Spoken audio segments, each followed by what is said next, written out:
Bezrat Hashem pour David Ben. Tu connais pas le nom de ton père, tellement. Ben Rachel, Bezrat Hashem, que tu es un bon zibouk, 25 ans, beau gosse, un de mes élèves les plus assidus à l'étude, Baruch Hashem, très riche. Pas de problème, il a une belle villa avec une piscine en forme de guitare. Il est quoi? Toar Sheni. En qui? Biotechnologie. À quoi ça sert? Ça mène de l'oseille.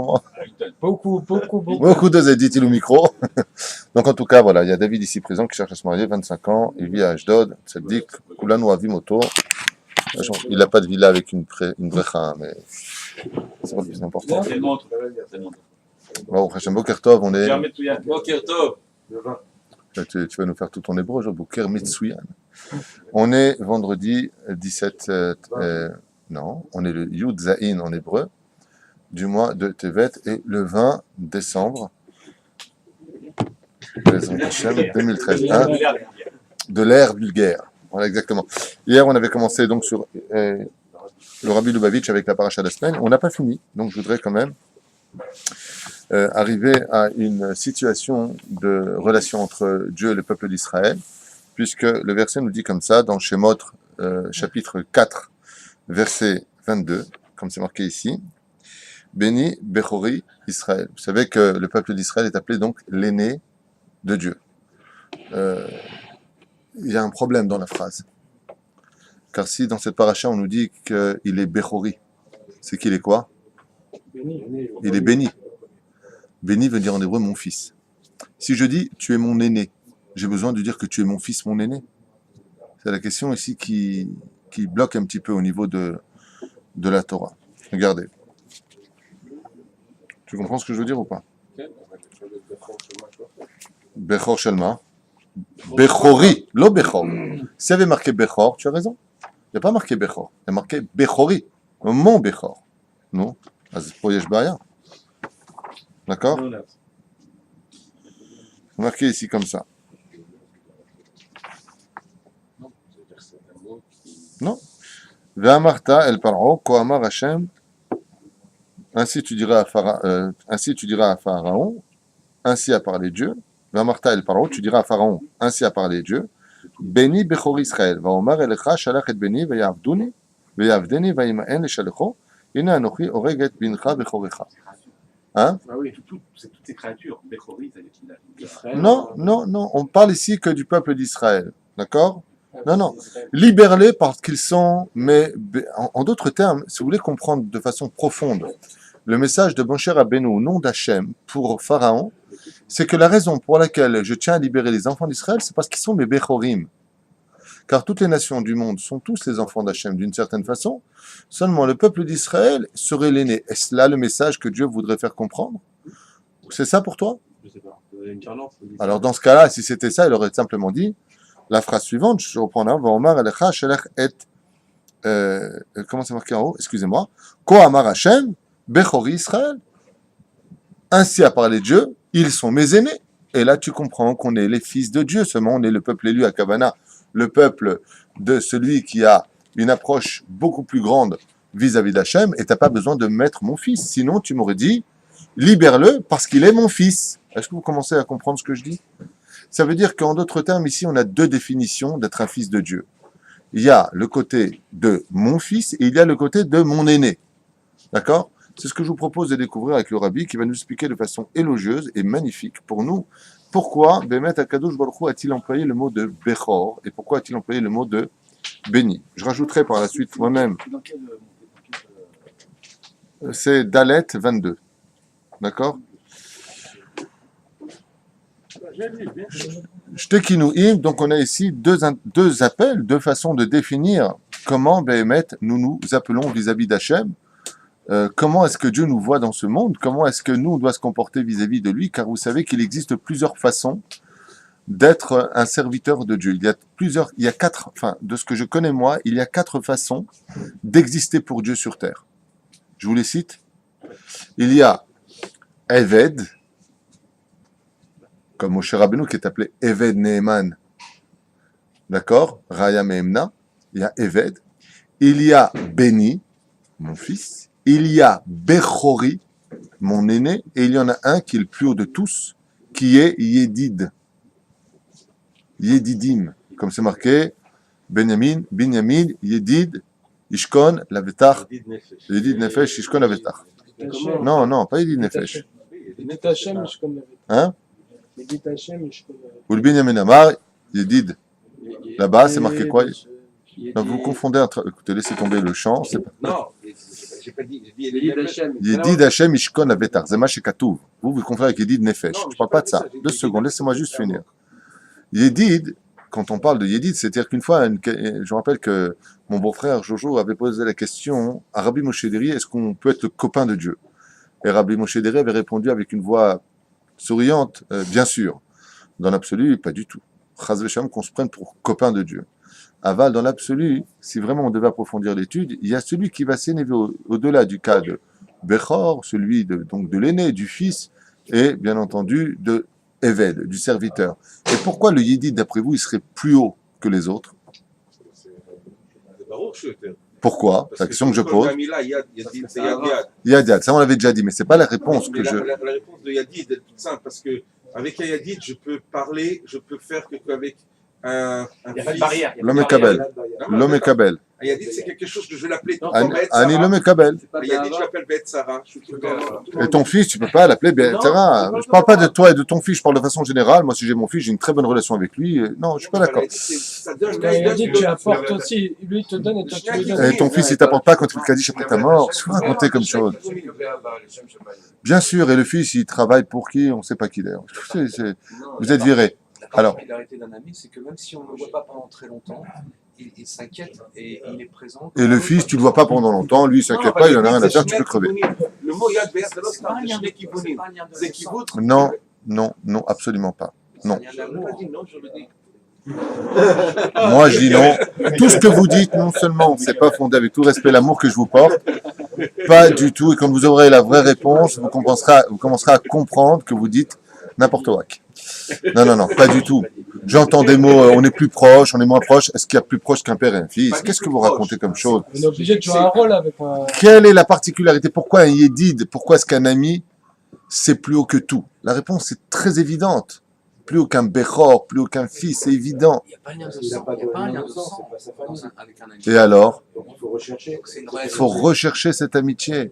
Et avec les enfants, aujourd'hui, il ne faut pas rechercher l'amitié, il n'y a pas une psychologie. Oui, mais avec Elle n'est pas dépendante. il faut construire. C'est-à-dire qu'il faut s'investir. Et avec les enfants, tout est construit. Non, mais c'est-à-dire qu'il y a un amour naturel. Peut-être qu'avec un ami, il va falloir faire un travail, un échange. Il y a une construction entre les deux. Et ça devient quelque chose de très Moi, grâce fort. à Dieu, j'ai un très bon ami que tu connais bien. Ben, tout est venu naturellement. Et je ne sais pas de quoi vous parlez depuis tout à l'heure. On dirait que vous cherchez à trouver des choses derrière le fondement. C'est de trouver la réponse pour être un petit peu... Mais la réponse est reliée au sang. C'est qu'un enfant, on ne choisit pas. Ce qui vient, c'est même un yédid, ça se choisit. Quand on est yédid de Dieu, tout simplement la grande différence qui explose les yeux et les oreilles quand on parle d'un ami, c'est que comme on dit, on ne choisit pas ses parents, on ne choisit pas ses enfants. Mais par contre, d'ailleurs, il y a les beaux discours à la bar mitzvah où on dit quoi en général? Mon fils, si Dieu m'avait donné le choix de monter au Gan Eden, choisir un enfant, c'est toi que j'aurais choisi. Et t'as tout le monde comme ça, oh, magnifique. Mais ça, choisis pas. Ce qui vient, Masheba, Baruch Haba. Mais par contre, un ami, c'est un choix.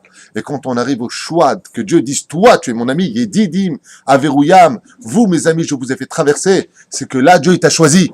Ce que tu verras pas ni dans le Bechor, vous êtes d'accord maintenant? Ouais, faites tchouva, ça fait plaisir. Zé Avdel. On avait dit, c'est une autre direction. Bon, vous verrez ça tout à l'heure entre vous. Je te casse la tête à la récré. Vous verrez ça tout à l'heure, Blinéder, entre vous. Quoi qu'il advienne, pour en revenir à ce que nous disions, la valeur d'un vrai ami, pas d'un copain. D'un vrai ami, c'est tout simplement parce qu'on le choisit. C'est-à-dire que je fais de toi mon ami et je deviens ton ami parce que les caractéristiques que tu possèdes en tant qu'individuellement parlant et, comment on dit, atzmaï, indépendant, me correspondent. Donc, C'est Dieu qui t'a donné ces caractéristiques. non, la preuve en est. Qui a passé la mer Rouge? Les Yédidim, 20%, donc 80% n'étaient pas les amis d'Hachem. C'est toute la différence. Quand tu viens que tu chantes ce chant si élogieux, si magnifique, si puissant de Yedid Nefesh. Yedid Nefesh, ça veut dire tu es mon ami. Hachem. Tu sais ce que ça veut dire un ami? Malheureusement, cette connotation, ce nom, cette notion d'ami en hébreu qui s'appelle Yedid, comme tout à l'heure tu l'as dit au niveau du Shoresh, Yad Beyad, ça veut dire on est main dans la main. Donc Yedid, Yad Yad, ça fait 2 fois Yad. Bien, c'est évident que ça relie l'homme. Mais le vrai ami, c'est celui qui, quand par exemple aujourd'hui la notion d'amitié absolue a totalement disparu. Aujourd'hui, un ami, s'il vient pas à ta bar mitzvah, c'est plus ton ami. Quoi, toi, t'es mon ami, tu me fais un truc pareil. Alors qu'au contraire, l'ami, c'est celui à qui on trouve toujours du mérite parce qu'on veut pas perdre son amitié. L'amitié est plus forte que la raison. Ça, c'est le vrai ami. En tout cas, c'est comme ça que Dieu nous voit. Donc, on a vu ici, en tout cas, non pas le mot Yedid, qu'on verra dans la paracha de Béchalach, d'Afka, où on va quitter la notion de Bechor, et aussi la notion de Banim. Latem et Lokechem, vous êtes les enfants d'Hachem. Alors, le rabbi ici va nous plonger il nous prend par la main comme ça, il va nous promener dans une espèce de chassidoute. Moi, personnellement, qui m'a fait kiffer, puisque je me suis permis aussi de marquer mes commentaires d'autres livres qui accompagnent parfaitement la pensée du rabbi ici présent. Donc, sans plus tarder, on commence. Vous avez dit qu'un ami, c'est quelque chose qu'on choisit. Oui, absolument. Ça veut dire que... Tiens, je viens de voir, je te dis, tiens, je te présente André, je veux que tu sois ton copain. Non, ça dans l'année... Qu'est-ce que tu me réponds? C'est pas ça que je veux dire. Je rentre pas dans ça. C'est pas un chidour. Je veux dire par là, c'est que Dieu, il n'avait pas le choix, il avait un fils. Ça veut dire qu'on est ses enfants, il n'a pas le choix. Oh, alors c'est ce qu'on va voir. Pourquoi le message, tous les ans vous lisez ça, mais c'est vrai qu'ici le rabbi nous envoie une bombe atomique une fois de plus dans l'esprit extraordinaire. Il te pose une question, vous allez voir dans le texte, pourquoi le message de libérer les enfants d'Israël est-il basé sur le mot Béni Bechori? Comme si que toute la clé de la sortie d'Égypte se situait dans la notion de mon fils, mon aîné. C'est ça qui nous fera sortir d'Égypte. Pourquoi? Bon, on ira à c'est-à-dire, juste sur 2 mots, on va voir ce que ça nous dit.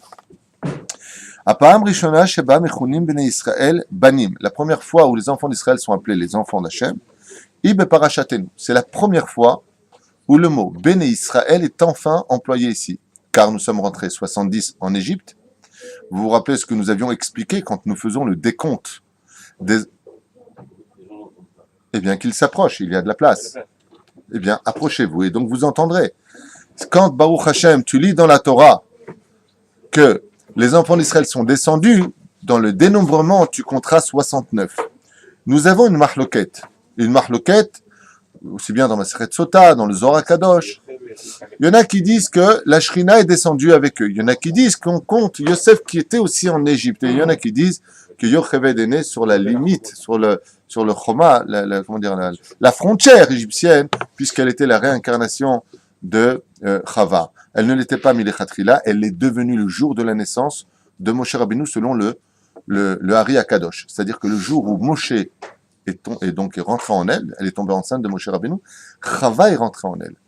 Pourquoi? Il y a marqué Benitra Kemalo, c'est la Shrina qui a envoyé. Pourquoi Chava? Parce que Moshe étant Evel dans sa réincarnation et Chava la mère de Evel, elle revient pour se venger de celle qui l'a fait tomber, je nommais Elialité, qui dirigeait le pays d'Égypte, et qui, elle, avait mis au monde un enfant qui s'appelait Pharaon, qui n'était autre que la réincarnation de Caïn, exactement. Donc, quand Moshe se retrouve face à Pharaon, c'est tout simplement Evel qui retrouve Caïn, son frère en d'autres termes. C'est pour ça qu'il y a toute une similitude, comme on l'avait rappelé dans le cours sur Pessah.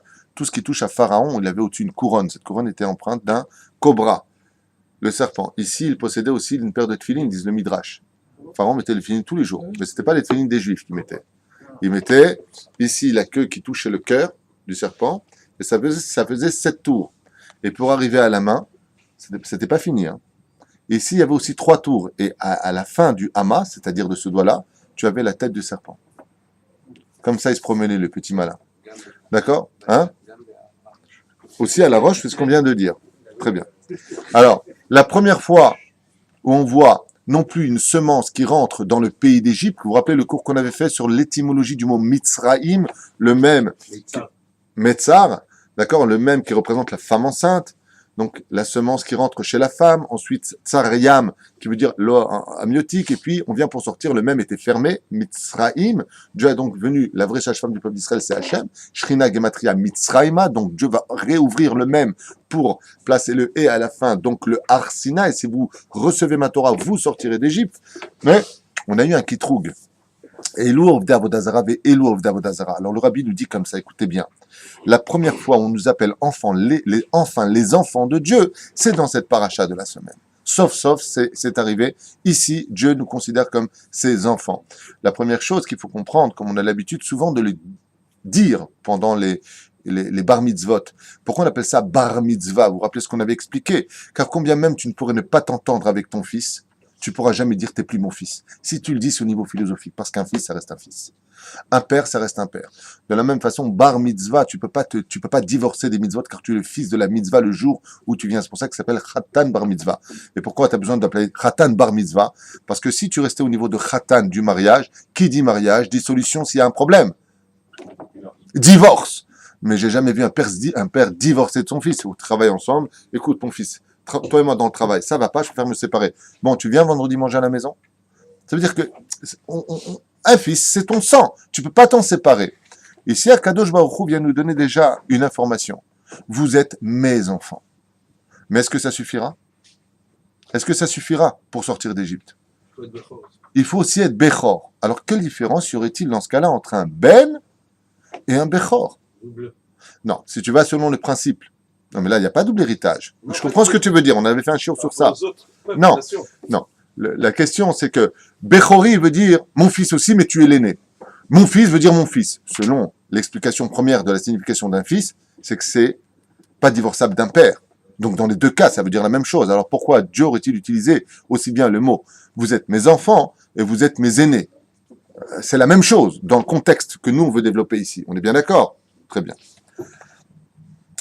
Donc, c'est la première fois, Mazal Tov, Parashat Shemot, où enfin les enfants d'Israël sont appelés, vous êtes les enfants d'Hachem. Donc, le peuple d'Israël ne pourra plus jamais divorcer d'Hachem. Nous sommes ses enfants, comme on l'a expliqué. Bene Bechori Israël. Yesh kan shiluv shel shte ma'alot, shakadosh baruch hu metzayen be'am Israël. Donc, ici, il y a deux ma'alot. C'est quoi des ma'alot? 2 degrés différents. D'après vous, c'est quoi le plus grand? Ben ou Bechor? Bechor. Bon, irait. Bah oui, parce que dans Bechor, tu as non seulement fils, mais tu as en plus l'aîné. C'est comme ça qu'on pourrait le comprendre. Asbon irait. Yehudi ou Bno shel HaKadosh Baruch Hu. Un juif, quel qu'il soit, même s'il rejette toute la Torah,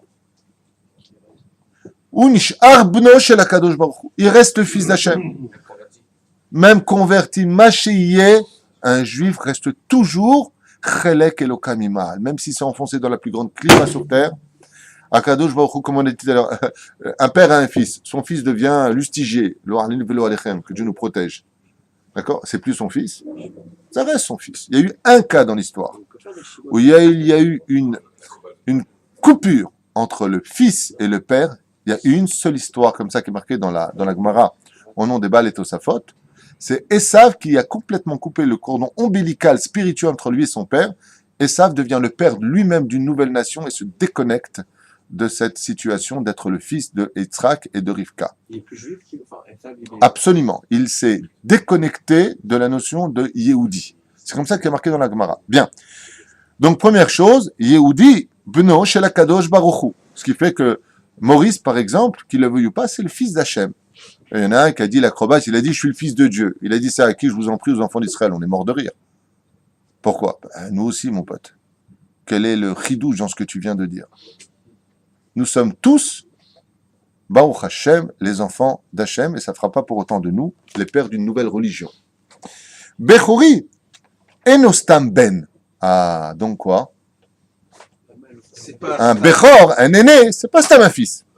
Et là, ben gadol vechashuv, kefi amfaresh Rashi, Bechori leshon gdoula.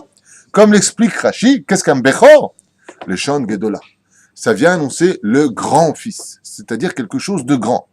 Je vous rappelle que la question, c'est de savoir pourquoi Moshe Rabbeinu utilise le code d'Hachem de dire à Pharaon que la raison pour laquelle on doit sortir, c'est parce qu'on est les enfants et les aînés de Dieu. Donc, c'est le code pour lequel Pharaon, normalement, devrait tout de suite dire « Je vous laisse partir tout de suite ».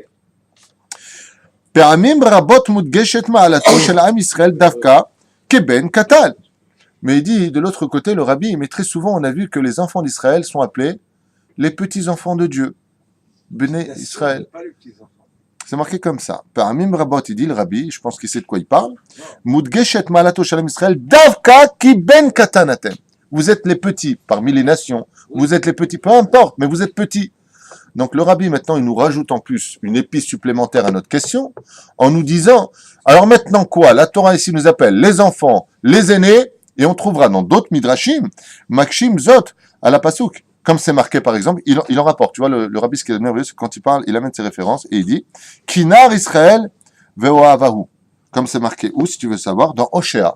Nous sommes appelés dans le prophète Oshéa, qui fait partie des 12 petits prophètes, les petits. Vous êtes les petits de mes enfants. C'est-à-dire, sur tous mes enfants, vous êtes le Benjamin. Après Benjamin, c'est ça le Benjamin, on dit? En hébreu, c'est Ben Zekunim, le dernier. En français, c'est Benjamin. Vous êtes les Benjamins de la famille. Alors maintenant, ça restera l'histoire. On est les Bechorim, on est les derniers, on est les enfants.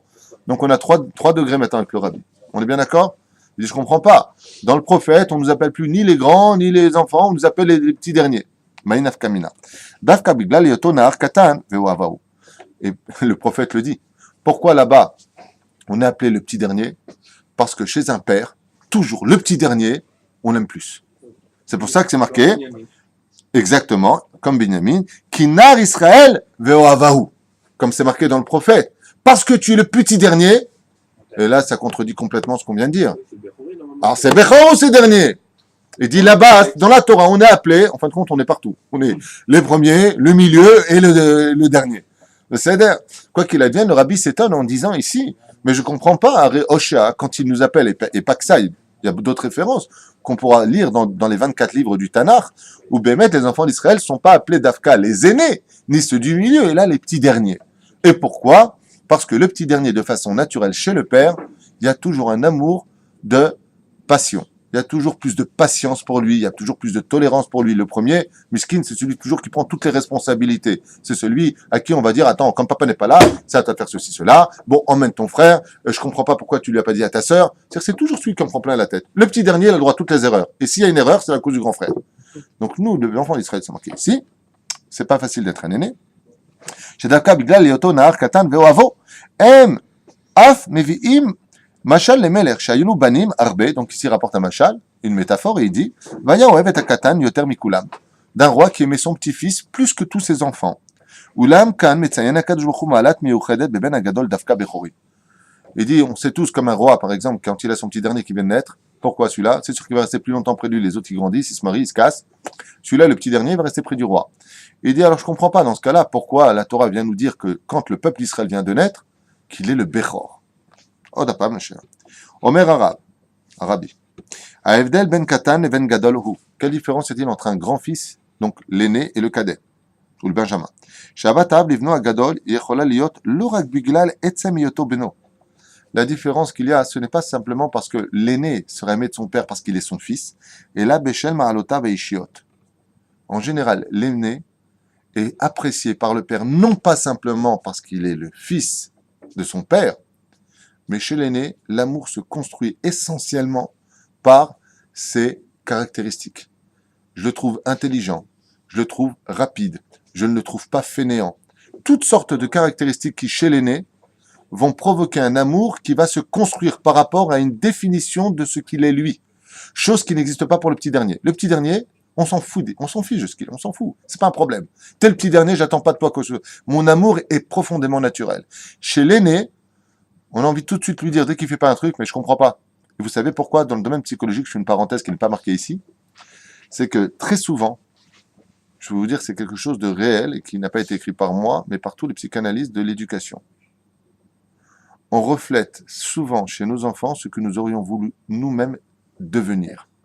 Ce qui fait que si lui nous ressemble et qu'on n'est pas d'accord avec ce qu'on a fait parce qu'on aurait raté notre vie, on lui en veut à lui. En lui disant, ben moi si j'ai pas été ça, moi toi tu dois réussir à l'être. Et c'est ce que dit le rabbi. Écoutez bien. Qui, l'amour d'un père pour son fils aîné, chochmato midota vatovot. Ce qu'attend le plus d'un père, comme c'est le premier qui vient sur terre, c'est de voir comment Béhémet il va se comporter dans la vie, et c'est ce qui va engendrer chez le père la mesure exacte de l'amour qu'il voudra lui apporter. En d'autres termes, l'amour d'un Bechor est basé sur l'estime de ses vertus. Zeruto, Bechavod, Aviv, Echadome. Comme par exemple, il continue, il dit, d'un Bechor, qu'est-ce que tu attends? Respect. Un respect spécial. Toi, t'es l'aîné. Donc, j'attends de toi un respect spécial. Ouais. Et vous avez vu que une question qui avait été posée à propos de Réhouven, qui était l'aîné. On avait fait un cours déjà sur les aînés, le cadet, ainsi de suite. Nachon, il y a une semaine. eh bien, lui perd tout. Et pourquoi il perd tout? Parce que la ma'ala du Bechor, c'est d'être l'exemple des autres. Donc l'estime, on va l'aimer, c'est sûr, mais c'est pas un amour qui est inné chez l'aîné. C'est un amour qui doit être construit, le pauvre. Au niveau du kavod, j'ai du mal à comprendre. Vous attendez, enfin, une personne attend plus du kavod de son aîné que de. Absolument, c'est n'importe quel père il te le dira. Moi j'attends plus du kavod de mon grand-fils que de mon petit dernier, c'est évident. Mais si les deux, il avance. Bah, donc c'est ce qui accompagne l'âge, si tu veux. Ah bah, c'est évident que. En règle générale, c'est les aînés qui donnent plus de respect que les autres. Absolument. Super. Zog varaba shesh lo ta'am vesiba bechol shetitgdal asiba tigdal ahava. Et regardez ce que dit le Rabbi, exactement ce qu'on vient d'expliquer. Plus l'aîné sera un exemple et plus l'amour du père grandira pour lui. Plus l'aîné se comportera comme un imbécile et plus on l'aimera, mais parce que t'es mon fils, quoi. Sinon, franchement, je te fréquenterai pas. Chose qu'on dirait pas pour le petit dernier. Le petit dernier, il a toujours toutes les circonstances atténuantes. Ahava tiv'it. Un amour naturel. L'oumadze, ahava ta'av livno akatam, il dit ici le rabbi, ena novat mima'alotav shel ben. Il n'a pas besoin de voir qui il est, l'estimé, pas l'estimé. Gam kshaben akatan mechabed et aviv, qui le respecte. Ena davar me'id al yofiom midotav atovot. Même si le petit il est chnin, il respecte son père, ça ne vient pas spécialement rajouter des choses spécifiques pour ses vertus. Car on a souvent vu les petits-enfants toujours vouloir faire plaisir à leur père. Oui, papa, bien papa, des fois par théâtre, des fois par... Mais ils ont ce côté-là en eux.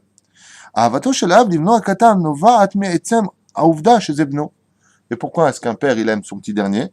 Parce que c'est son fils uniquement. Vous commencez à comprendre des choses très très importantes maintenant. Mais la renzo ava atzmotit she'ena tluya besibat kol she'en. Otzmatit, exactement. Et donc c'est un amour qui grandit de façon naturelle uniquement parce que c'est son petit dernier. Je n'ai pas de raison de t'aimer, c'est ce qu'on appelle ahavat rinam. Donc, en même temps, on a besoin de se cacher derrière plusieurs choses. Si on fait ce qu'il faut, on ne fait pas ce qu'il faut vis-à-vis de papa, est-ce que Dieu nous aime? Toujours. Pourquoi? C'est nos enfants. Non, c'est pas suffisant. Les petits. Parce qu'on est dernier. Ah, tu parles Ah, Ah, c'est bon. ah, et c'est marrant parce que le prophète qui en parle, c'est Oshéa, qui veut dire libérateur. Je vous libérerai parce que vous êtes mes petits-enfants. Donc je m'en fiche que vous soyez des tzadikim ou pas, que vous soyez Torah ou pas, je vous aime. Pourquoi? Parce que vous êtes mes petits garçons. Premier niveau des enfants d'Israël. Mais là, dans ce cas-là, c'est ce qu'on aurait dû lire vis-à-vis de Pharaon. Libère-les parce qu'ils sont mes petits. Mais c'est pas marqué petit, c'est marqué fils et Bechor, Azlomouvan. Méritant peut-être alors. Bon iré. Top. Alors, j'ai des commentaires à moi que j'ai écrits en bas, c'est pas la peine de les lire pour vous. Mala Mikol Siba. Il dit comme ça. Shne Sugim. Donc, on a vu que chez le fils aîné, l'amour que l'on lui porte, il est basé sur le mérite. On est bien d'accord. C'est ce que. Qualité. Et l'amour sur le petit, il est basé sur l'amour propre, l'amour chinam. Omer Arav. Ashlemut ha'emitit, hi beshiluf shte ha'ma'alot. Il dit que l'amour absolu pour nos enfants, c'est quand les deux sont complètement entrelacés, mêlés l'un dans l'autre. Ma kavana. Af al ma'alotav, shal yehudi belimud ha'torah ou bikuyum ha'mitzvot. Alors je reprends un petit peu en arrière parce que j'ai sauté un paragraphe. גם כאשר בני ישראל עובדים את הקדוש ברוך הוא לומדים את תורתו מקיימים את מצוותיו מתגלת דרגת האהבה של אב לבנו הגדול. Ce qui fait que quand les enfants d'Israël travaillent à Kadosh Baruch Hu, font les mitzvot, sont Shomer Shabbat, Son Bechor, là. ils sont appelés Bechor, c'est-à-dire les aînés de Dieu. Pourquoi? Une responsabilité. Parce qu'ils vont par leur mérite et leur mitzvot, l'accomplissement de la volonté divine, augmenter l'amour d'Hachem, ouais, par rapport à l'estime qu'il nous porte. Qui est le plus proche maintenant du Yedid, comme on a dit? Le Bechor ou le petit dernier, parce qu'il est le petit-fils? Le Bechor. Pourquoi? Parce qu'on a dit que le Yedid, c'est lui qu'on choisit, parce qu'on trouve chez lui des midotes extraordinaires. Je pourrais me séparer de toi, t'es pas marié avec moi. Mais on voit que le Bechor reste son fils. Mais la différence dans ce cas-là entre un fils et un Bechor, alors que ce sont les deux des fils, c'est que le Bechor, en d'autres termes l'aîné, lui on l'aime parce qu'il y a en lui des caractéristiques Qualité. et des qualités exactement qui mènent à l'estime de l'amour que l'on va porter pour lui. Et donc maintenant on commence déjà à comprendre que le message de Bechori, c'est ne crois pas que le peuple d'Israël, parce qu'il ne pratique plus du tout la circoncision dès qu'est mort Lévi, les enfants d'Israël ont eu peur des Égyptiens, et quand on a peur, c'est qu'on a des fautes, comme le disent les Chachamim, et ils ont cessé la Brit Mila. Ils ont coupé ce lien, sans faire de jeu de mots, entre eux et Akadosh Baruch Hu, car je rappelle que la Brit Mila, c'est le lien le plus direct qu'un homme puisse avoir avec son Créateur. Si tu n'as pas de Brit Mila, tu ne peux pas faire Pessah, tu ne peux pas... comment dire, hein? Oui, mais après, ils ont tous arrêté. Oui, c'est un midrash que l'on lira peut-être plus tard tout à l'heure. Ahava sheshlo ta'am vesiba. Donc, j'ai une raison de les aimer. Donc, comme j'ai une raison de les aimer et que j'ai de l'estime pour eux, le Bechor, quand il arrive à cette dargala d'être digne d'être un vrai Bechor, eh bien, grâce à Dieu, il devient aussi l'ami de son père. Ulam gam ka'asher avodatam shel Israël en ba kedei leorer ha'ava elehem. Et dans le cas échéant où chas v'shalom, le peuple d'Israël ne serait plus digne d'être le Bechor de Dieu, Bechol zot ohev HaKadosh Baruch Hu et amo. Dieu nous aime quand même. Shekem az mitgalat dargat ha'ava shel ha'av livno ha'katan. Bekavan shekechol hakol yehudim em banav shel HaKadosh Baruch Hu. Ubemtnimutam. Et donc, dans leur intériorité, chaque juif est l'enfant d'Hachem. En etzem echad amo. O ha'avam HaKadosh Baruch Hu ha'ava shel amala mikol ta'am vesiba. Ça veut dire que si demain, un mec viendrait poser la question en disant, mais pourquoi Dieu nous aime? On est comme ça, il viendrait faire du moti shemra sur le peuple d'Israël. La seule réponse qu'on puisse lui donner, c'est quoi? Un fils, ça reste un fils. On est les derniers de Dieu, c'est comme ça. Qu'est-ce que fait un dernier? Il renverse le verre. Attention, fils, ça va, tu t'es pas fait mal? Ouais. Il n'y a pas de problème avec le petit. Ashlemut amitit il beshiluf shte ma'alot. Maintenant, on continue. Al af ma'alotav al yehudi belimud Torah bekiyum mitzvotav. Et la perfection d'un juif, c'est quand il se comporte comme un bechor, tout en restant un katan vis-à-vis d'Hachem. Ma'inaf kamina. Alav lachush atzmo ke katan ben katan. Quand le Bechor veut gagner vraiment l'estime d'Hachem, c'est qu'il doit être à ses yeux, se considérer à ses yeux comme étant le petit dernier de la famille, et non pas de moi le Bechor.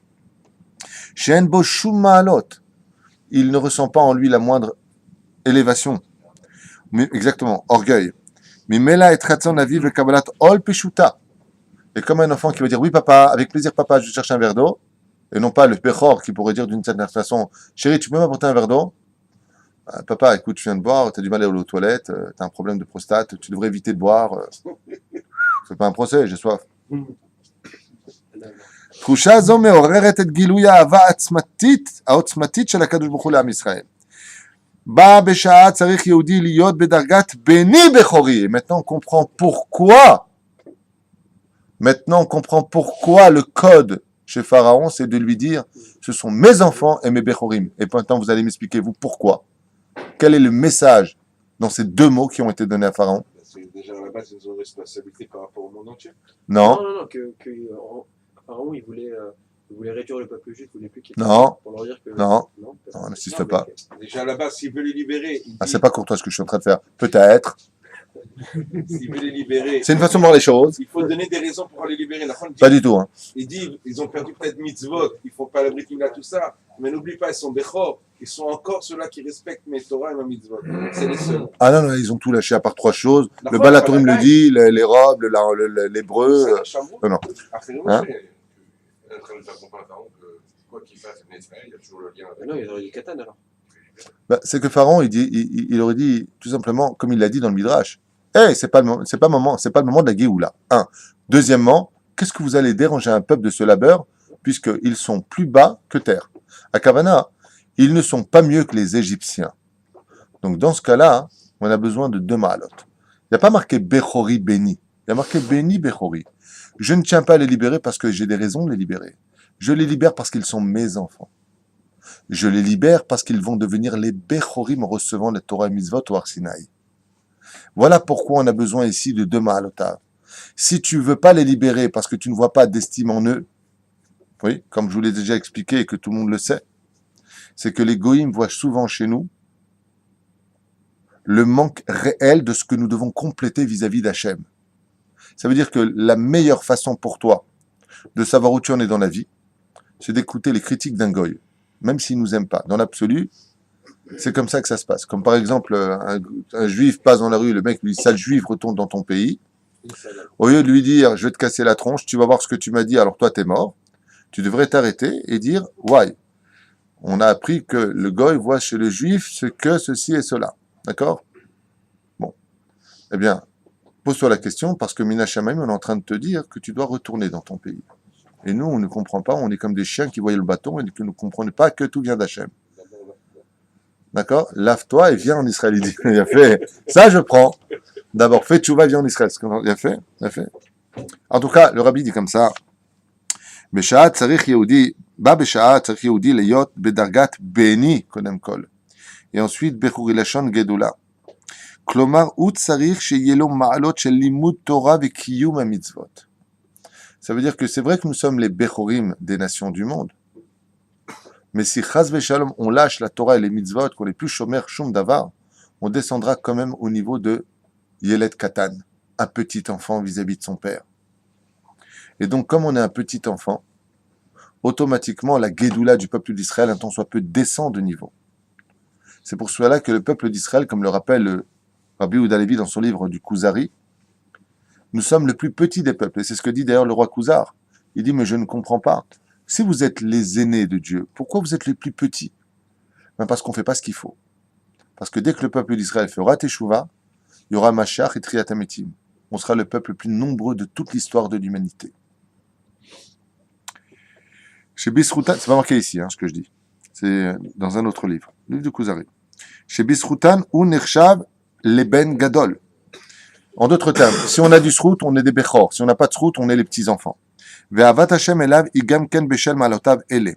Et là, shegam bedarga zo shel bechori, me'ira darga psisit yoter shel beni. Car n'oubliez pas, dans ce cas-là, pourquoi tu m'as dit le mot fils au milieu? Car dans le mot bechor, il y a aussi la notion de fils. Ben Zakatar. Béni, c'est le petit. Et Bechor, c'est le grand. D'accord. Alors, il dit ici que n'oublie pas que dans la notion de bechor, il y a aussi la notion de fils. D'accord, mais si tu dis béni. Et il dit, c'est quoi un juif parfait? Le rabbi, il nous dit, un juif parfait, c'est celui qui a toutes ses dargotes, qui se comporte comme un petit, qui a la grandeur d'un bechor et qui reste fidèle comme un fils à son père. C'est pour ça que le langage employé par Hachem ici vient fermer toute argumentation qui aurait voulu empêcher les enfants d'Israël de sortir du pays d'Égypte. Qui banim l'Hachem Elokechem. Mais nous sommes aussi les Bechorim d'Hachem. Et c'est pour cela ici que, en tant que peuple, maintenant que nous sommes créés après être de façon embryonnaire devenus une nation qui sortons du ventre de notre mère, je nomme l'Égypte, nous sommes passés à l'état de Bechor. Le jour du don de la Torah, nous sommes devenus les Bechorim. Nous avions dit tout à l'heure que le mot Bechor a le droit à deux parts. Sûr que nous avions déjà fait sur le Bechor, je vous rappelle. Quelles sont les deux parts qu'un Bechor puisse prendre dans ce monde? La Gemara nous dit dans Masechet Berachot, la Shem haaretz umloa, vela haaretz natan livne Adam. Le ciel et la terre appartiennent à Dieu, mais Dieu l'a donné à l'homme. La Gemara dit, mais il y a une marloquette. Est-ce que c'est à nous ou est-ce que c'est à l'homme? Non, l'okasha, dit la Gemara. Elle nous dit non, si l'homme se comporte comme un bechor, c'est-à-dire que de quel droit tu manges une pomme, ce n'est pas à toi. Mais si, pourquoi c'est à Dieu? Mais si je dis la bénédiction dessus, je me comporte comme un bechor, beracha, okay? Eh bien, ça finit par m'appartenir. Et c'est pour ça que le bechor, quand on se comporte comme des vrais juifs, eh bien, automatiquement, nous avons le droit à deux mondes. Celui-ci et celui qui est en haut. C'est tout simplement la double part, bechor, bet, raf, resh, c'est des lettres doublées, comme on l'avait déjà expliqué, qui appartiennent, Bezrat Hashem, au monde du monde d'ici-bas et le monde d'en haut. Ve'asuli mishkan ve'shachanti betocham, comme on peut le comprendre ici. Voilà, je vais m'arrêter ici pour le rabbi de Lubavitch, de toute façon, et après ça passe. Est-ce qu'on peut dire aussi que la kavana était d'Akadosh Baruch Hu de dire béni, c'est dans ce monde-là qui vous. Ça veut dire pour Paro, n'oublie pas que béni, c'est pour ce monde-là, et Bechor, c'est pour l'homme là-bas. Ça veut dire. Je ne l'ai pas lu, peut-être que tu as raison. Je n'en sais absolument rien. On voit qu'on est sur deux statuts. Le statut de Bechor, le statut de béni et donc le petit dernier. Oui, le petit dernier, c'est pas un tout petit peu plus fort. Le petit dernier, comme vous l'avez dit tout à l'heure, c'est celui de qui on va tout accepter, il a renversé, etc. C'est moins grave. Comment ça se fait qu'on sort qu'un cinquième? Alors même ceux qui ont fait tellement de bêtises auraient dû sortir également. Répète ta question, j'étais pas avec toi. Excuse-moi, c'est de ma faute. On a vu, mon sûr, qu'on est sur deux statuts. Le statut de fils et d'aîné, d'accord. Sur le petit, on a vu que c'est celui qu'on aime de façon spontanée parce que c'est le petit dernier, etc. Alors Et c'est lui qui, ça fait un peu la canne de vieillesse. Là, en l'occurrence, on lui permet tout.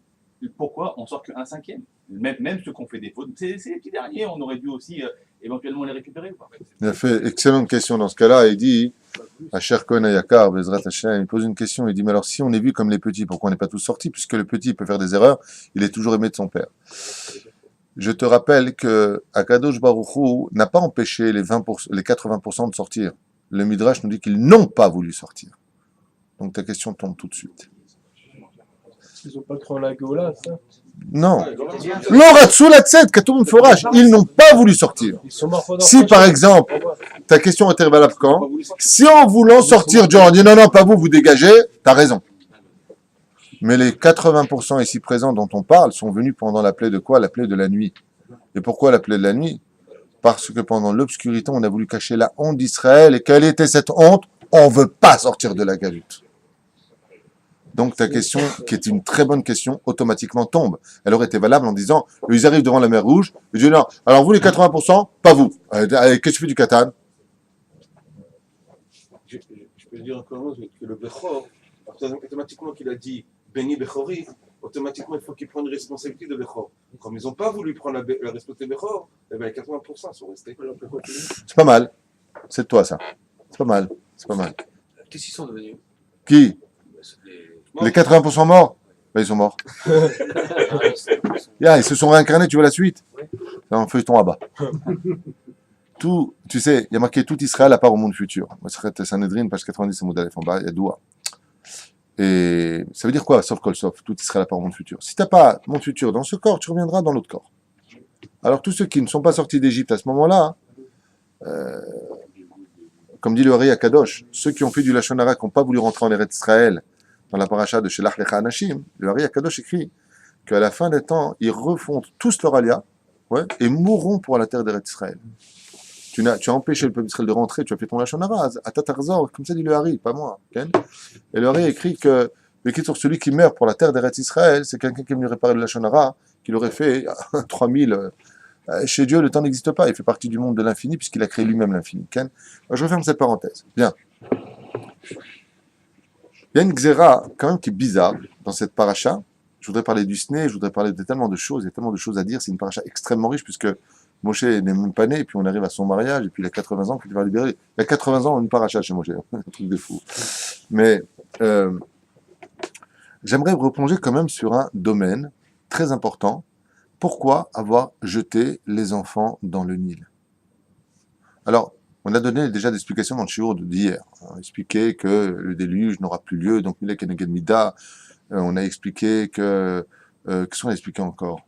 Oui, qu'ils l'ont jeté dans la Vodazara, donc ils ont pris les enfants, jeté-les dans la Vodazara. On a expliqué que ils avaient vu que le Mashiach serait tué à cause de problèmes d'eau, parce qu'il a frappé le rocher, il rentre pas en Israël, donc il meurt dans le désert. Donc, je voudrais vous apporter d'autres raisons, en tout cas une raison que vous ne connaissez peut-être pas, et qui est une des raisons essentielles pour laquelle Pharaon a voulu absolument jeter les enfants d'Israël dans le Nil, dans l'eau. Alors, avant de vous donner cette réponse extraordinaire, j'aimerais d'abord m'adresser à vous. Est-ce que vous avez une idée? Shlomo? Joseph, non? On les a toutes citées. Non, alors je t'explique. Il y a 600 000 explications pour chaque question. Loin du point. C'est pas ce que vous avez étudié une fois, c'est dans le Mars marqué Maïm. Je peux parler plus fort? On a étudié ensemble dans le Mars marqué Maïm Adirim, que Moshe Rabbeinu il vient du sujet de l'eau, et aussi Myriam, Non, ça c'est autre chose. Toi tu parles des eaux d'en haut et des eaux d'en bas dans le Sod HaChashmal, où effectivement on voit pour Kiryat Yam-Souf, on revient peut-être bien aider dans ce cours extraordinaire sur le fait que Moshe Rabbeinu vient des eaux d'en haut et Myriam vient des eaux d'en bas et qu'ensemble, c'est pour ça que Moshe et Myriam ont toujours été ensemble. Myriam, c'est l'aide du mot l'eau amère, c'est l'océan qui est amer, qui est salé. Okay? C'est un sujet qui n'a rien à voir avec le fait de les avoir jetés dans l'eau. Peut-être. En tout cas, je ne l'ai pas lu. Abraham, qu'est-ce que tu dis? Moshe? Nissim? Personne? David? Nissim? Est-ce que ça va avec Caïn et Abel dans le... Non, on parle des enfants qui ont été jetés. Alors, je vous lis une explication qui vaut le détour. Vous êtes prêts? Regardez ce que nous disent les sages.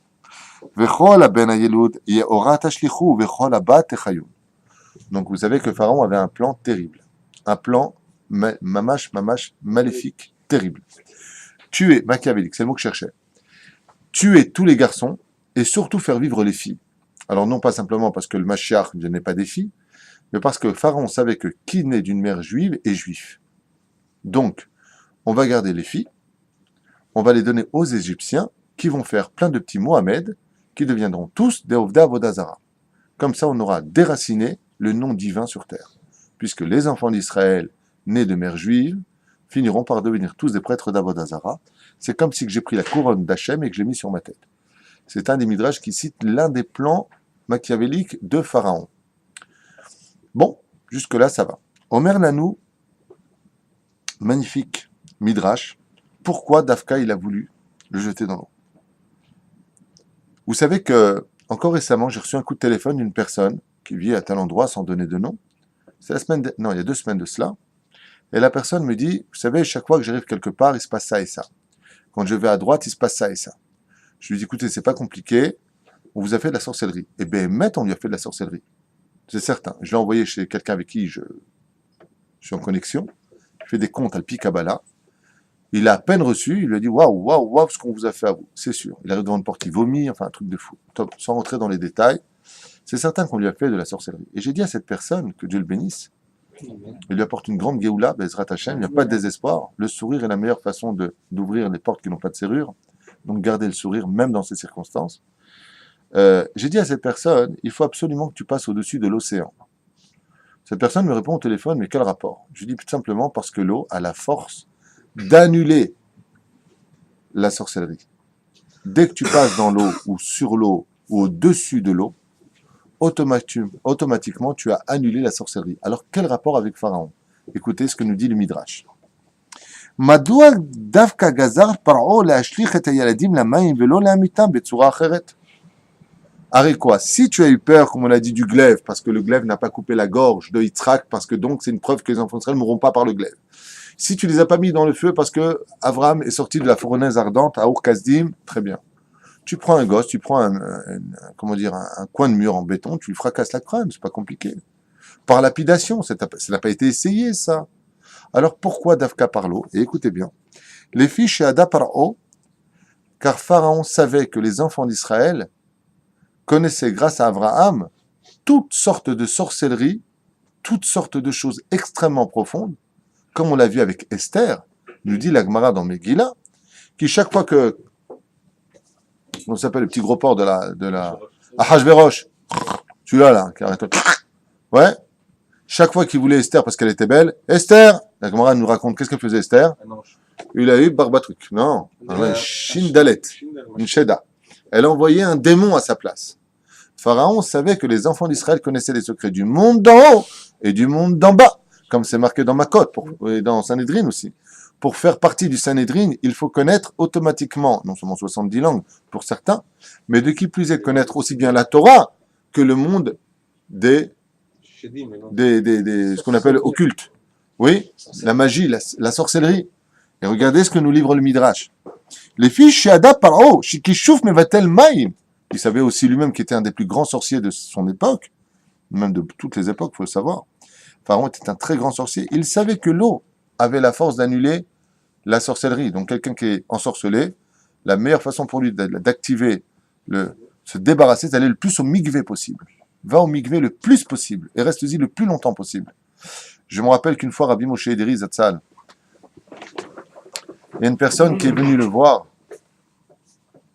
et Rabbi Moshe lui a dit, passez de l'autre côté. Mais cette personne a des problèmes et il lui a dit, restez de l'autre côté, prenez un avion, passez l'océan, cachez-vous, il lui a dit. Restez caché. Il a fait ce qu'il avait à faire, 3 jours plus tard, c'était bon.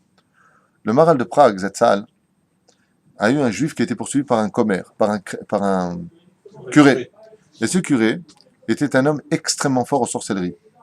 Et qu'est-ce qu'il a fait? Il voulait absolument prendre la fille de cet homme. C'est marqué dans la biographie du Maral de Prague. Écoutez bien cette histoire comme elle est belle. Quand cet homme-là a voulu prendre cette fille-là, grâce au Shindalet, qu'est-ce qu'il a fait? Il savait toujours où elle était. Qu'est-ce qu'a fait le Maral de Prague?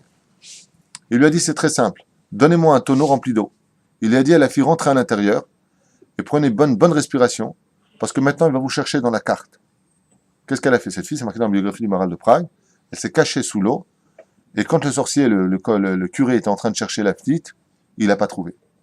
Le maral de Prague, il lui dit maintenant tu peux sortir, tu peux rentrer chez toi. Wazav, il pense que tu as quitté la ville. Encore un exemple que je vous donne.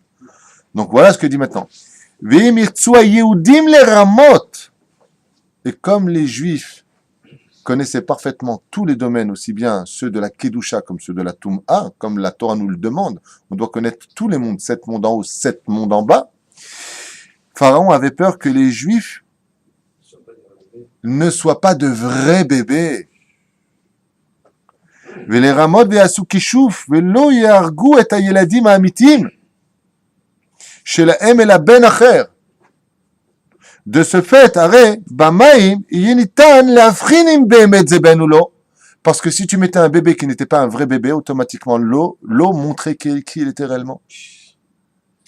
C'est parti loin. C'est extraordinaire. אם בן אמיתי ומחוש אף הוא. D'ailleurs, vous avez, je finis la phrase en l'honneur du Midrash, qui dit Vezeu shetziva rak lashech et hayeladim lamaim velo leorgam betsura. Il n'y a pas marqué qu'il a demandé de les tuer. Il a demandé de les jeter dans l'eau. Il n'y a pas marqué et vous les tuerez. Car Pharaon voulait savoir qui était le libérateur. Et pour Pharaon, l'eau n'était pas là pour les tuer, même si c'est la conséquence qui en est ressortie. Même si c'est marqué c'est-à-dire que les enfants étaient rejetés du Nil, ont été nourris. Selon Zohar Kadosh, ils sont réellement morts, ils sont montés au Gan Eden, voilà ce que ça veut dire. Mais selon le pshat des choses, ça veut dire qu'ils ont été réellement nourris. Ça va plus loin que ça dans le Sod. Un petit peu de Kabbalah pour aujourd'hui. Les enfants ont été recrachés sur le rivage. Akadosh Baruch Hu a envoyé des anges pour leur donner à boire. Qu'est-ce qu'ont fait les Égyptiens? Ils sont venus dans les champs. Ouais. Bassadeh. Vous vous rappelez dans Shirachirim ce qu'on dit? Qu'est-ce qu'ils ont fait les Égyptiens? Ils sont venus pour nous tuer alors qu'on était sous les arbres de Tapouar. C'est-à-dire que les arbres, il y a un ce qui s'est passé, un miracle. Exactement. Il y a comment dire, le sucre du liquide de la pomme, où il y a pratiquement beaucoup de vitamines, nous ont nourris. Qu'est-ce qu'a fait Hachem? Il a refait un autre miracle. La terre nous a avalés. Et ils nous ont resté cachés. Qu'est-ce qu'ont fait les Égyptiens, je vous en prie? Ils n'ont pas lâché. Hein. Ils sont venus labourer la terre. Alors comme ils sont venus labourer la terre, ils ont labouré nos corps. Et ensuite, qu'est-ce qui a marqué? Nous sommes devenus du Esev. Nous avons, d'une certaine façon, poussé comme de l'herbe. Je ne sais pas si je l'ai ici. Je ne me rappelle même pas où j'ai lu ça, mais... Ken. Attendez juste un instant. Je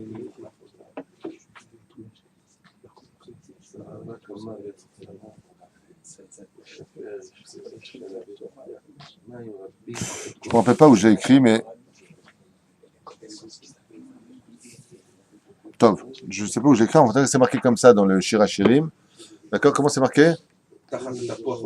Shabbat Chametrag. Semini Kachotam. Après? Après, c'est marqué Ava Kamavet Kasha. Bekitsu, c'est pour ça que c'est marqué ici, dans le truc que j'ai lu, je ne me rappelle plus où je l'ai lu, mais c'est marqué là-bas que Bekitsu, le Nitzotzot ont adhéré pour la. Ils ont dit Zeeli Vanveu, ce sont Dafka Nitzotzot, de tous ces millions d'enfants qui sont morts et qui ont, comment dire, vu la Shrina passer devant eux, et qui ont dit Zeeli Vanveu. Comme ça, il raconte à la fin le. Ah ben voilà, c'est devant moi, qu'est-ce que je suis bête. Je viens de faire du Lachon Hara sur moi, excusez-moi. Mais Kavan Shemekirim Ba'en Amitzrim, Ba'im Ve'orgam Ve'naselaim Nes. C'est devant moi et je cherche. Venivlaim Bakarka. Donc ils ont été avalés dans le sol. Ovin Shvarim Ve'chorshin.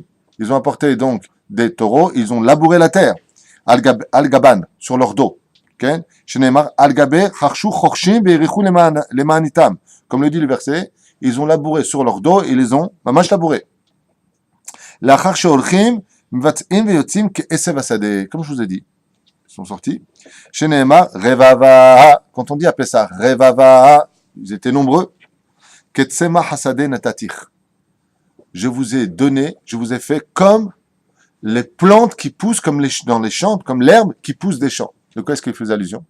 Il veut dire par là que les enfants d'Israël sont revenus à la vie par le biais de végétal, minéral, et plus tard, Bezrat Hashem, Otpam, Adam. D'accord? Kevan shemidgadelim baim adarim levateem veneemar vatarbi vatigdeli vatavoi baadi adaim. C'est ce qu'on dit à Pessah. Et là, altikre baadim adaim, et là, Be'adre Adarim. Ils sont tous venus en groupe par groupe. Shegala Kadosh Baruch Hu Ayam, Em, Ikiru, Trila, Shenemar, Ze Eli Vanveu. Et dès que Moshe Rabbeinu est venu, avec les enfants d'Israël, la Shrina, ils l'ont vu, il y a un cri qui est sorti de ses champs et qui a crié Ze Eli Vanveu. C'était Ils ont justement, reconnu leur sauveur. ils ont reconnu leur sauveur. Exactement. Il y a fait Méod. Donc, pour en finir avec ce que nous disions, Pharaon a jeté les enfants d'Israël dans le Nil afin de distinguer si réellement il s'agissait ici de Kishufim ou pas. Et pourquoi c'est important cette parenthèse? Car vous savez que nous aussi, le Kohen Gadol, selon le Ben Ishraï et d'autres commentateurs, quand on apportait un korban au Beth Amikdash, il y avait une espèce de cérémonie qui avait lieu où le Kohen devait prendre l'animal, donc il attrapait à la droite de sa joue et à la gauche de sa joue, et il l'observait dans les yeux. Et il lui disait, t'as de beaux yeux, tu sais, bande de lourds. Alors, et il lui disait, j'étais sûr, et il lui disait, donc, Zeu kaparatecha, birchoulé, birchoulé, et qu'est-ce qu'il avait regardé dans les yeux? Le Ben Ishraï nous dit, de la même façon, écoutez bien, que les Amalicites, Amalek, connaissaient parfaitement la sorcellerie, et qu'ils étaient capables de se transformer en animal. Le Ben Ishraï rapporte aussi qu'une fois qu'ils étaient devenus animaux, il leur était impossible de redevenir des humains, par contre. Tout se transformait chez eux réellement, sauf une chose, les yeux restaient des yeux d'humains. C'est pour cela que le Kohen observait les yeux du korban quand on l'apportait pour un sacrifice. Et pourquoi cela? Pour la simple et bonne raison que tu imagines que quelqu'un qui viendrait expier une faute, non seulement il ne montrait pas un animal sur le misbéach, donc il ne ferait pas son expression, mais en plus de ça, il ferait un sacrifice d'Amalek, Chazve Shalom. C'est pour cela que le Kohen avait l'obligation d'observer les yeux de l'animal qui se distinguent parfaitement d'un homme et d'un animal. Donc on voit aussi le contraste contraire où les enfants d'Israël ici auraient été accusés, comme on l'a vu avec Esther qui envoyait une Sheda à sa place, et Pharaon n'a pas voulu être berné par cela. C'est pour ça que l'examen, en réalité, de savoir qui ils étaient, n'était autre que le Nil. Le Pachot, Vélo Yoter. Je vous libère avec un petit dernier chidouche, ou je vous libère dès maintenant? Un petit chidouche, un petit dernier?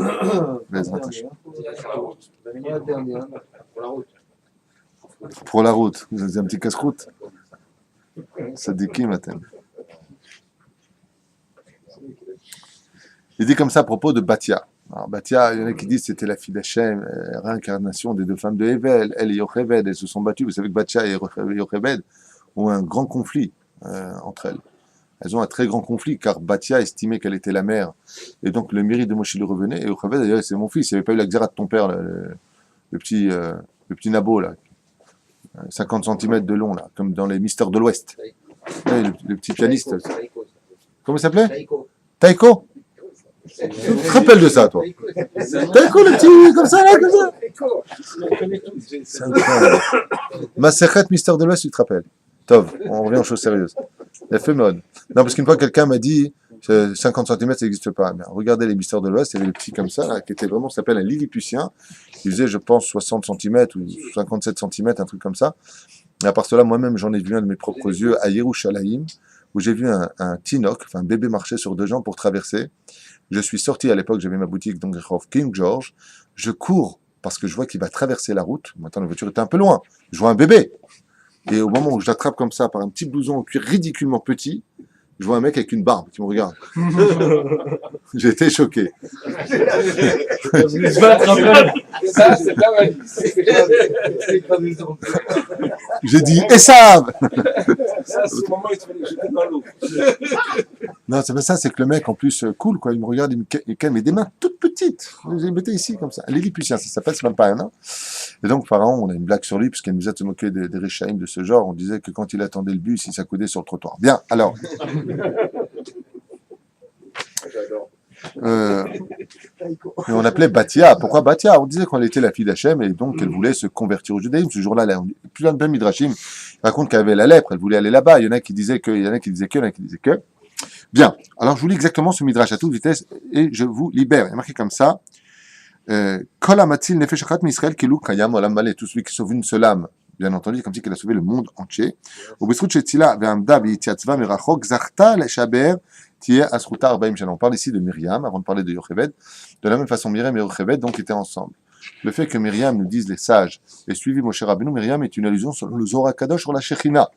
Le fait que Myriam ait suivi Moshe Rabbeinu, elle a comme si elle avait sauvé un monde entier. Le salaire qu'elle a eu, ce sera que Elle a suivi Moshe dans l'eau. Akadosh Baruch Hu lui a donné le salaire d'apporter de l'eau à tout le peuple d'Israël, et Atilavo, le Be'er, c'est-à-dire le puits de Myriam dans le désert. C'est pas vraiment un chidouche, on le savait tous, mais c'est la suite qui devient plus intéressant pour nous. Bacha, je vous disais tout à l'heure, a un conflit avec Yocheved, et ce conflit a duré jusqu'au devant le Bedin, car dans les cieux, il y a aussi les yeshivot des femmes. Et la mère de Moshe Rabbeinu, elle a droit à sa yeshiva. Et il y a eu un conflit. La halakha est sortie dans les cieux, par le Sanhedrin d'en haut, qu'une mère qui adoptait un enfant avait exactement le même dîne qu'une maman qui avait engendré un enfant. Ils se partagent le mérite à 100% chacune. Donc Batia a sa yeshiva, et Yocheved a aussi sa yeshiva dans les cieux. Là où le chidouche devient sympathique, c'est ce que j'ai marqué en haut. Comme c'est marqué, Alcha begematria meta. Quand vous voyez que Batia est parti, la gematria du mot Alcha, c'est la même gematria que le mot elle est morte. Qu'est-ce que ça veut dire? Les filles chez Bécha, chez Amra Batia bat Paro, le Anik et Moshe. Quand elle a dit, il est temps maintenant d'abreuver Moshe Rabbeinu, de lui donner le sein. Amrou narotea minahago shel olam. On dit maintenant, les servantes qui étaient présentes, Shemeler gozer gzera en avada mekamimota, mikol makom bana mekamimota, ven veat omeret leachioto. En d'autres termes, ton père a dit qu'il faut les tuer et toi tu veux les faire vivre. C'est un esclave hébreu. Alors pourquoi tu veux le faire vivre? Miadba Gabriel ve'avatan bakarka kulana. Et qu'est-ce qu'a fait? L'ange Gabriel est venu et il a tué toutes les servantes qui étaient avec Bathia, car c'était la princesse d'Égypte. Une fois de plus, encore une Agar qui préfère être une servante chez les enfants d'Israël ou une femme juive que d'être la reine du monde. Comme Agar. Un srout extraordinaire. Regardez ce que sont capables de comprendre les nations du monde quand ils voient vraiment Israël avec des yeux, avec des vrais yeux, non pas la haine qu'ils ont pour nous. Levad Achat. Et là, le Midrash nous dit, dans le film, c'est Mamnet, je me rappelle de son nom. Tais-toi, Mamnet, ou ta langue creusera ta tombe. Cécile B2000. Non, il n'y a pas eu ça du tout. Il y a simplement eu que Bathia est descendu avec plusieurs filles. Combien? On ne sait pas, plusieurs servantes. Et elles sont toutes mortes. Parce qu'elles ont dit quoi? Ton père est plus une xéra. Alors nous, on doit l'écouter. Toi, tu ne dois pas l'écouter. Tu dois être l'exemple. Est venu l'ange Gabriel et il les a toutes tuées d'une crise cardiaque. Il a marqué, il a tapé sur le sol et elles sont mortes. Sauf une.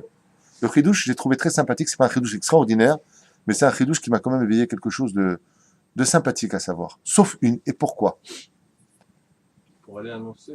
Annoncer, chas v'sham, faut pas en parler. Non, c'est-à-dire faire quelque chose. Shlicha les machos. Non. Limtsoïma. Comme c'est marqué, Vatishlach et Amata. Amata, ça veut dire aussi bien son bras s'allonger de Shishimamot, 30 mètres, il y en a qui disent 6 mètres, il y en a qui disent. Dans Maseret Sota, il y a plusieurs déotes, Ken.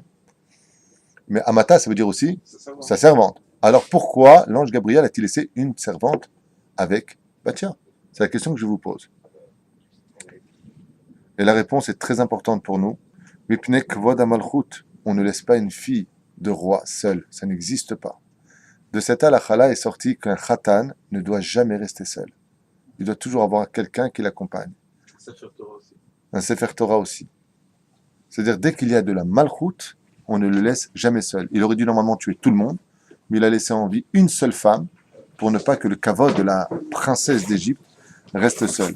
C'est pour ça que quand vous avez votre père, par exemple, qui s'en va, ou le rav qui s'en va, c'est important, des rachagav, de l'accompagner. Ce n'est pas bien qu'un personnage parte seul quand il a un titre, titre honorifique en d'autres termes. She'en ha'el eniach, sauf moi bien sûr, moi, celui qui m'accompagne, je m'intraha. L'eniach bat melech yechida.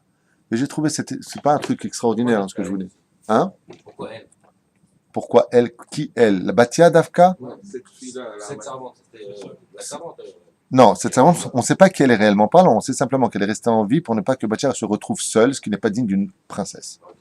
Le kavod, pourquoi je vous parle de ça? Parce que Gabriel, c'est un ange de feu. C'est aussi l'ange de la mort en Eretz Israël. C'est pas n'importe qui. Mais quand on parle de la malchoute, quand on parle de quelque chose d'élogieux, eh bien, il faut faire attention, malgré tout. Car on ne devient pas un premier ministre en Israël si c'est pas Dieu qui l'a voulu. Combien on doit faire attention de respecter ceux qui ont des titres sur terre, car c'est Dieu qui donne les titres et personne d'autre. C'était quelque chose de moussari pour nous. Même si ton père ne te plaît pas, parce qu'à tes yeux, comme je l'expliquais à vos enfants hier soir, on a fait un respect pour les femmes, sur un cours sur le respect des parents et pour les garçons, il chot et finine pour les rendre plus fins dans l'explication. C'est malheureusement pas des cours qui sont enregistrés, mais ils devraient l'être, à mon humble avis, parce qu'ils sont très riches. C'est des cours en hébreu, par contre, que je fais pour vos enfants, qui répartent tous l'hébreu grâce à Dieu. Ouais, ça fait plaisir. Non, parce que peut-être des mecs qui disent Sholech Hadash depuis 20 ans. À un moment, peut-être qu'il est évolué, le mec. Bien, quoi qu'il advienne, Voilà, heureusement qu'il y a les gosses. Tiens, chérie, qu'est-ce qu'elle veut la banque? Papa, ils disent que tu as 12 000 shekels de découvert. Alors, qu'est-ce que je dois faire d'après toi? Le gosse, il a 12 ans, tu vois. Voilà, mes chaînes. Allez, juste pour vous dire que la malchoute est très importante et que quand on a un père, si on voit que des réchaïm, comme les servantes de Pharaon, oui, sont restées une vivante pour la malchoute, combien on se doit de respecter ceux qui ont des titres comme nos parents, nos grands-parents et tous ceux qui sont autour de nous, de les accompagner et de ne pas les délaisser. Baruch Adonai Leolam, Amen, Amen, Shabbat Shalom.